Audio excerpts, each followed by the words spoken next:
Hi, hello everybody. I wish you know how excited I am that you actually get to join me on today's episode of Sessions with Ella. Thank you so much for being here. Today, I want to speak with everyone who feels trapped currently in their career. I want to speak to everyone who feels stagnated in some kind of way. I want to speak with people who feel like they are financially stuck. In fact, I also want to speak with people who currently feel stuck on a job. You have been on a job that seemed to be high paying, but it looks like you have plateaued. It looks like you're not moving forward anymore. You're not moving sideways. You're not moving. You're just stuck in one role, doing one thing for years now. And you're not sure if to actually make a move or to remain where you are. People who feel that they do not have job satisfaction and are thinking and trying to see if they should make that big move, make that big switch to get into another career. I basically want to talk to everyone who feels like they are in the middle right now and they do not know if to go left or right when it comes to career decisions. Okay, I want to ask you some questions that I believe will provoke some thinking and then help you and I arrive.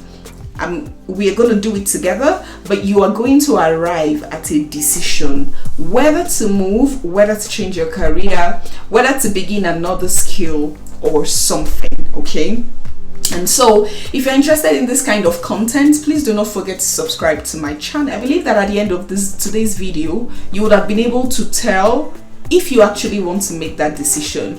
And if you want to make that decision, I'll be right here to hold your hands, because in the next video I'm going to be telling you, making some recommendations about how to make that career move. And this is coming from somebody who just enacted a power career change. We're going to trash out this conversation. It is to change my career or to not change my career. So the first consideration honestly should be your passion and your interests. Now, I'm not one of those who believe that you should only do what you like to do, because boy, do whatever would bring you money. That's how I see it. Okay, however, I do realize and I know that if you are actually doing something that you like to do, that you enjoy doing, or that comes naturally for you, you will struggle less in your career, you struggle less on the job. Just because you absolutely love what you're doing and it comes naturally for you and you are fully interested in what you're doing, you won't struggle and you would enjoy what you do a bit more. However, that is not to say that if you are, for example, if I want to run a business, for example, and maybe, for example, right, case in point, I open maybe an ESO, a mobile, a fueling station.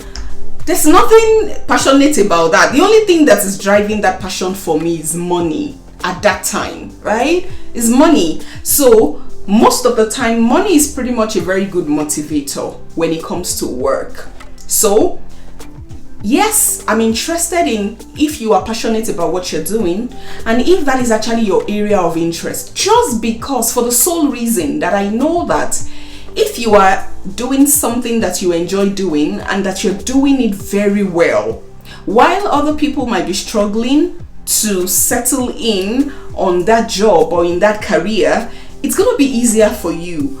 And where there is no struggle, you tend to thrive a bit more, right? So you might want to sit again and look at what you're doing.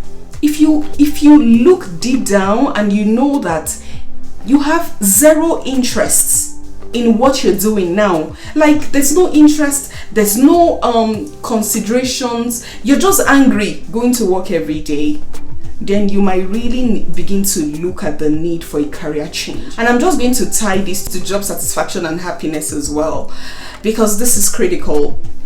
Guys, do you know that you spend more time at work than you actually spend at home? Think about it. if you commute to work every day, let us assume that you spend 1 hour commuting to work every day. That's 1 hour going and coming. Let's even assume you do 30 minutes going to work and 30 minutes coming back. If you do that daily, plus the 8 hours that you get to work, that's about 9 hours of your time daily. For some people, it's 10 hours out of 24 hours that is spent at work. The truth is that the rest of the time, you probably would need at least 6 hours out of the remaining 12 hours you spend it sleeping. If you spend 6 hours sleeping, then you have only 6 more hours to go for the day, or 7 or 8, depending. Out of which you're probably going to spend 1 hour preparing for work, right? You spend, but what I'm basically saying is, if you look at your entire day and look at how much you get to spend with your family versus how much you spend at work, you are actually going to realize that you spend more time at work than you actually spend cumulative time with your family. Except, of course, you're working from home. And even when you're working from home and you have time for the family, you see that you're spending more time at work. And if that's the case, I'm really saying this to say that if you spend more time at work, then you need to make it count. It has to be something that brings you satisfaction. The satisfaction could be monetary. Perhaps your job is able to sustain your lifestyle. That's enough motivation. At least you're spending all that time at work, but at the same time, you get to make so much money that you sponsor the kind of life that you want to live. And then happiness. If you work in a toxic environment where it is really toxic, like it can affect your mental health so much that you just become an unhappy person. You become an angry person. And that is not good for you as an individual. So I want you to look at your situation again in the light of everything that I have said, in the light of your interests, in the light of your passion, in the light of the satisfaction that you derive on your job, and in the light of the happiness that you feel in your life as a result of the job or the career that you have found yourself. If you look at these 4 factors and you see that you are truly unhappy, and you see that there's a big hole, the hole can be a tiny hole. It might be that, it sponsors my lifestyle, but it just stresses me a bit. I can manage that, that's fine. But if across these 4 parameters, there is nothing that is doing it for you on your job, in your career, then I think you might need to seriously begin to consider either a job change or a career overhaul, a career change entirely, a career switch. Okay, if your job is not sustaining, I'm not saying a luxurious lifestyle, I'm saying the barest minimum. If you are not able to stay out of pressure with the job that you are doing, and the barest minimum really is as simple as maybe your ability to save at least 10% of your earnings, or 20% if you can stretch, or 40% or 50%. I like to sit on a 50% savings for now because I'm trying to save radically. However, even if it's a 10% saving, even if it's a 20% saving, and then the barest minimum is that you have the barest necessities that you need: food for you and your family, clothing at any time if you feel like you need a wardrobe change, or you want to upgrade, or you want to buy an outfit, right? Commute, whether you want to, because then if you want to hop on a transit system, then maybe it's because the transit is closer to your workplace. There's no point driving. If it's driving you want, given that you have babies in the family and all of that, but it's like you pay all your bills, you buy all the groceries you need to eat well, you meet your basic necessities, and you still have a little extra to save. That's basic. There's nothing luxurious about that. You're not traveling the world. You're not eating out. There's nothing luxurious about that basic need. If your job is not able to cater for your basic needs, and you have been on this job for a while and it is beginning to put you under pressure, and you are beginning to borrow to maintain a minimum standard of living, then I think you're at a crossroad and you might begin to think now about making a power career move. If you watch this video till the end, and if you stay with me on this channel and you subscribe, I will guide you and walk you through how you can make that career change in my next video. But just before we go, I have a few more considerations to make here. From the perspective of personal growth and development. A lot of people don't know it, but there are many people who have stopped growing as it stands in their careers. Like, you have completely stopped growing and you don't know it. You have probably been doing one thing for the longest, and you have gotten to that point where you're no longer growing. You're not growing in terms of how much knowledge expansion is happening for you. You are not growing in terms of the increase in your capability, in what you can do, in your capacity.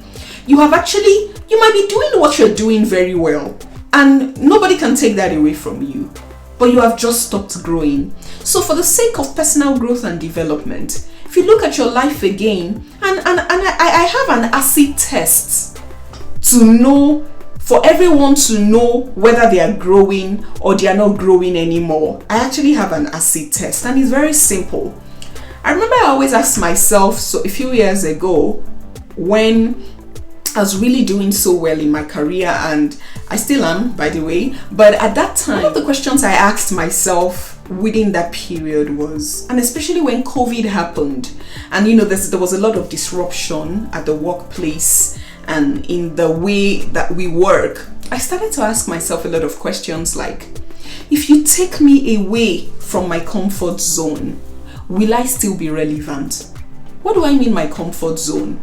I was doing a job that I absolutely loved so much, and I was doing so well in that job. I had a lot of soft skills that was working for me on that job.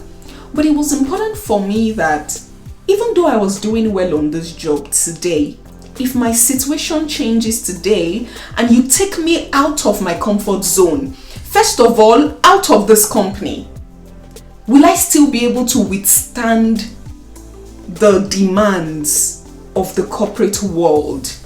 Beyond the company, if you take me out of this industry and you put me in a completely different industry, will I be able to navigate the nuances of that industry and still be a high flyer? Or am I just being a local champion? Do you understand what I'm saying? Those are some of the ways you want to know that you're actually growing. You want to look at your skill set for what it is and your job as it stands, and ask yourself, if my situation changes today, will I still be relevant? And if you stay with me on this channel, I'm going to share with you how this conversation I had with myself really helped me when I moved into a new country. It was the mindset that actually made me take on some of the things that I started to take on in my career when I came into Canada. It was that mindset. So I just want to also throw it to you. You might be doing well in your career and you might be earning so much, and that's the thing. You might be earning so much, but you have stopped growing. You get what I'm saying? It's like, ask yourself, am I growing? Is there a skill I have acquired and I've gotten better in? And not just soft skills, but also technical skills. Is there something that I know that I can do so well? And if you take me out of my comfort zone, I'm still going to deliver the same level of excellence, or even much more level of excellence wherever you put me. Those are conversations to have, and they are very important conversations at that, because it helps you to see that you are actually growing or you're not growing. So if you think about this again and you think about your particular situation and you ask yourself sincerely, remember, to thyself be true. You can lie to every other person, but the moment you begin to lie to yourself, you have already shut the opportunity of learning and growing for yourself. So you want to ask yourself again, am I learning Am I growing where I am, or am I just being comfortable in my space? Have I stopped growing on this job? Have I stopped growing in this career? Do I need to shake things up a bit? Are you frustrated about the fact that you have been on a roll for 5 straight years? Guys, that thing is terrible. I'm sorry. If you put me in one spot for 2 years, I begin to get uncomfortable because I begin to lose creativity, right? I want something, I want a bigger challenge. If you're in a place where you are no longer being given a bigger challenge, you're not growing. There's no challenge for you. There's no added responsibility. You are basically doing the same routine. Day in, day out, every single day, 365 days in a year, and for 10 years, for 5 years, the same thing. Then ask yourself, because it's possible that you're doing the same thing, but the tasks are coming differently, and you are putting yourself under pressure to deliver them in the different ways they are coming. That's understandable. You are growing. But if you know that it's being the same thing, no change, no disruption, no expectation, but you're just earning well, you might want to watch it, because the question is, if anything happens today and that job is taken from you, will you still thrive? Another consideration I'll be making today, I'll just tie 2 points. The first one, and they are basically external considerations, things you really do not have control over. For example, you relocate to a new country, which was my situation at the time, and for some reasons you are not able to get back to the level you were in your home country, or for some reasons the career that you're driving right now, or the career you came into that country with, isn't so much in high demand and it's still very competitive, and so you have little job for a large population, and so it stiffens your ability to land those kind of jobs or grow in that career. It really could just be relocation. Relocation is one of the biggest reason why you have to maybe begin to think about a career switch. Because, for example, healthcare practitioners who travel to a place like Canada have their profession strictly regulated. It might take you a few years before you are able to get before you're able to get reinstated in the system, before you're able to integrate in the system. And if that's your situation, what kind of job will you be doing for the next 2 or 3 years or 4 years before you become a medical practitioner again? That's where I'm coming from. And then the fact that even if you're not a medical practitioner and it's not a regulated profession, it might just be a profession that for some reasons is in high demand in your home country, but it's not in high demand here, or the competition is so much for the jobs that are available. If that's your situation, then you might want to immediately begin to enact a power career move. I'm going to be sharing with you specific ways that I achieved my career switch in Canada to become a software engineer. And basically I'll share that in the next video. That will be me guiding you on how to navigate a career switch. But the final one could also be external factors like the job market forces, basically. I mean, for people who were in high demand tech jobs and all of a sudden the tech giants began to lay off staffs in their numbers, it's nobody's fault at that point. The layoff happened, you have to move on, either do a job switch or you have to do a career switch. It really does depend, right? But there are other factors that you totally do not have any control over, and you actually have to always put those factors that you do not have control over in your consideration. The question is, if a technological advancement happens and the programming language that you knew how to do before becomes obsolete, don't you need to learn a new programming language? You see why the conversation of career improvement is actually an ongoing one, because things change. We're in a VUCA business environment. It gets very volatile. It gets very ambiguous, right? It gets very complex. Look at what happened during COVID. Whoever saw that coming, right? What if something happened to the job market? What if, there are a whole lot of external factors that we do not have control over. And in making sure that we are in the right place in our career per time, it's important that you have this consideration. Like, so if something like that happens tomorrow and I'm out of a job today, how will I be fine? Will I actually be able to navigate into another career? Have I built sufficient skill to keep me going in another industry?